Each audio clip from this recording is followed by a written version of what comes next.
शांताकारं भुजंगशयनं पद्मनाभं सुरेशं विश्वाधारं गगनसदृशं मेघवर्णं शुभांगं लक्ष्मीकान्तं कमलनयनं योगिभिध्यानगम्यं वंदे विष्णु भवभयहरं सर्वलोकैकनाथं। मंगलम भगवान विष्णु मंगलम गरुड़ध्वज मंगलम पुंडरीकाक्ष मंगलाय तनोहरि। ओम नमो भगवते वासुदेवाय। आज का दिन आप सभी के लिए मंगलमय हो। आइए सुनते हैं आषाढ़ मास कथा का 20वां अध्याय। श्री सुखदेव जी आगे कहते हैं, परीक्षित, वितथ अथवा भरद्वाज का पुत्र था मन्यु। मन्यु के 5 पुत्र हुए, बृहत्क्षत्र, जय, महावीर्य, नर और गर्ग। नर का पुत्र था संकृति। संकृति के 2 पुत्र हुए, गुरु और रंतिदेव। परीक्षित, रंतिदेव का निर्मल यश इस लोक और परलोक में सब जगह गाया जाता है।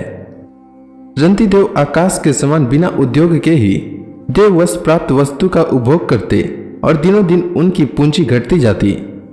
जो कुछ मिल जाता उसे भी दे डालते और स्वयं भूखे रहते। वे संग्रह परिग्रह ममता से रहित तथा बड़े धैर्यशाली थे और अपने कुटुंब के साथ दुख भोग रहे थे। एक बार तो लगातार 48 दिन ऐसे बीत गए। 49वें दिन प्रातः काल ही उन्हें कुछ घी, खीर, हलवा और जल मिला। उनका परिवार बड़े संकट में था। भूख और प्यास के मारे वे लोग कांप रहे थे। परंतु ज्यों ही उन लोगों ने भोजन करना चाहा, त्यों ही एक ब्राह्मण अतिथि के रूप में आ गया। रंतिदेव सब में श्री भगवान के ही दर्शन करते थे, अतएव उन्होंने बड़ी श्रद्धा से आदरपूर्वक उसी अन्न में से ब्राह्मण को भोजन कराया। ब्राह्मण देवता भोजन करके चले गए। परीक्षित, अब बचे हुए अन्न को रंतिदेव ने आपस में बांट लिया और भोजन करना चाहा। उसी समय एक दूसरा शूद्र अतिथि आ गया। रंतिदेव ने भगवान का स्मरण करते हुए उस बचे हुए अन्न में से भी कुछ भाग शूद्र के रूप में आए अतिथि को खिला दिया। जब शूद्र खा पीकर चला गया, तब कुत्तों को लिए हुए एक और अतिथि आया। उसने कहा, राजन, मैं और मेरे एक कुत्ते बहुत भूखे हैं, हमें कुछ खाने को दीजिए। रंतिदेव ने अत्यंत आदर भाव से जो कुछ बच रहा था सब का सब उसे दे दिया और भगवान में होकर उन्होंने कुत्ते और कुत्तों के स्वामी के रूप में आए हुए भगवान को नमस्कार किया। अब केवल जल ही बच रहा था और वह भी केवल एक मनुष्य के पीने भर का था। वे उसे आपस में बांटकर पीना ही चाहते थे कि एक चांडाल और आ पहुंचा। उसने कहा, मैं अत्यंत नीच हूं, मुझे जल पिला दीजिए। चांडाल की वह करुणापूर्ण वाणी, जिसके उच्चारण में भी वह अत्यंत कष्ट पा रहा था, सुनकर रंतिदेव दया से अत्यंत संतप्त हो उठे और ये अमृतमय वचन कहने लगे, मैं भगवान से 8 सिद्धियों से युक्त परम गति नहीं चाहता, और तो क्या, मैं मोक्ष की भी कामना नहीं करता। मैं चाहता हूं तो केवल यही कि मैं संपूर्ण प्राणियों के हृदय में स्थित हो जाऊं और उनका सारा दुख मैं ही सहन करूं, जिससे और किसी भी प्राणी को दुख न हो। यह दीन प्राणी जल पी करके जीना चाहता है। जल दे देने से इसकी जीवन की रक्षा हो गई। अब मेरी भूख प्यास की पीड़ा, शरीर की शिथिलता, चिंता, गलानी, शोक, विषाद और मोह, ये सब के सब जाते रहे। मैं सुखी हो गया। इस प्रकार कहकर रंतिदेव ने वह बचा हुआ जल भी उस चांडाल को दे दिया। यद्यपि जल के बिना वे स्वयं मर रहे थे, फिर भी स्वभाव से ही उनका हृदय इतना करुणापूर्ण था कि वे अपने को रोक न सके। उनके धैर्य की भी कोई सीमा है। परीक्षित, यह अतिथि वास्तव में भगवान की रची हुई माया के ही विभिन्न रूप थे। परीक्षा पूरी हो जाने पर अपने भक्तों की अभिलाषा पूर्ण करने वाले त्रिभुवन स्वामी ब्रह्मा, विष्णु और महेश तीनों उनके सामने प्रकट हो गए। रंतिदेव ने उनके चरणों में नमस्कार किया।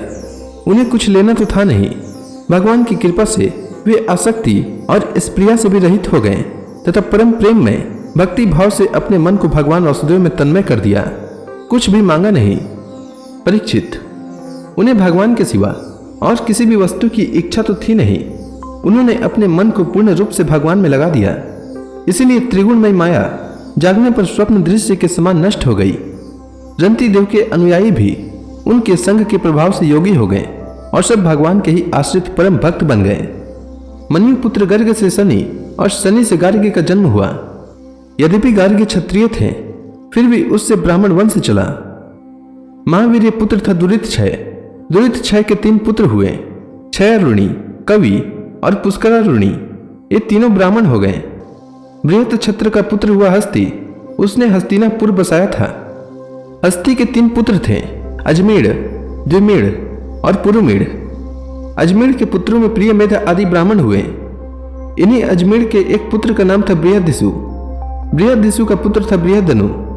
बृहदधनु का बृहत्काय और बृहत्काय का जयद्रथ हुआ। जयद्रथ का पुत्र हुआ विशद और विशद का सेनजित। सेनजित के 4 पुत्र हुए, रुचिराश्व, दृढ़नु, काश्य और वत्स। रुचिराश्व का पुत्र पार था और पार का पृथुसेन। पार के दूसरे पुत्र का नाम नीप था। उसके 100 पुत्र थे। इसी नीप ने सुक की कन्या कृत्वि से विवाह किया था। उससे ब्रह्मदत्त नामक पुत्र उत्पन्न हुआ। ब्रह्मदत्त बड़ा योगी था। उसने अपनी पत्नी सरस्वती के गर्भ से विश्वक्सेन नामक पुत्र उत्पन्न किया। इसी विश्वक्सेन ने जागेश्वर के उपदेश से योग शास्त्र की रचना की। विश्वक्सेन का पुत्र था उदकस्वन और उदकस्वन का भल्लाद। ये सब बृहदिषु के वंश हुए। द्विमेढ़ का पुत्र था यविनर, यविनर का कीर्तिमान, कीर्तिमान का सत्यधृति, सत्यधृति का दृढ़नेमी और दृढ़नेमी का पुत्र सुपार्श्व हुआ। सुपार्श्व से सुमति, सुमति से सन्नतिमान और सन्नतिमान से कृति का जन्म हुआ।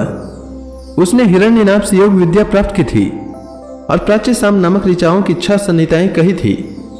कृति का पुत्र निप था। निप का उग्रायुध, उग्रायुध का क्षेम्य, क्षेम्य का सुवीर और सुवीर का पुत्र था रिपुंजय। रिपुंजय का पुत्र था बहुरथ। द्विमेढ़ के भाई पुरुमेढ़ को कोई संतान न हुई। अजमेर की दूसरी पत्नी का नाम था नलिनी। उसके गर्भ से नील का जन्म हुआ। नील का शांति और शांति का सुशांति, सुशांति का पुरुष, पुरुष का अर्क और अर्क का पुत्र हुआ भमरयास्व। भमरयास्व के 5 पुत्र थे, मुदगल, यवनीर, बृहदिषु, काम्पिल्य और संजय। भमरयास्व ने कहा, ये मेरे पुत्र 5 देशों का शासन करने में समर्थ हैं, इसलिए ये पंचाल नाम से प्रसिद्ध हुए। इनमें मुदगल से मौदगल्य नामक ब्राह्मण गोत्र की प्रवृत्ति हुई। भमरयासु के पुत्र मुदगल से यमन संतान हुआ। उनमें पुत्र का नाम था दियोदास और कन्या अहल्या। अहल्या का विवाह महर्षि गौतम से हुआ। गौतम के पुत्र हुए सतानंद। सतानंद का पुत्र सत्यधृति था। वह धनुर्विद्या में अत्यंत निपुण था।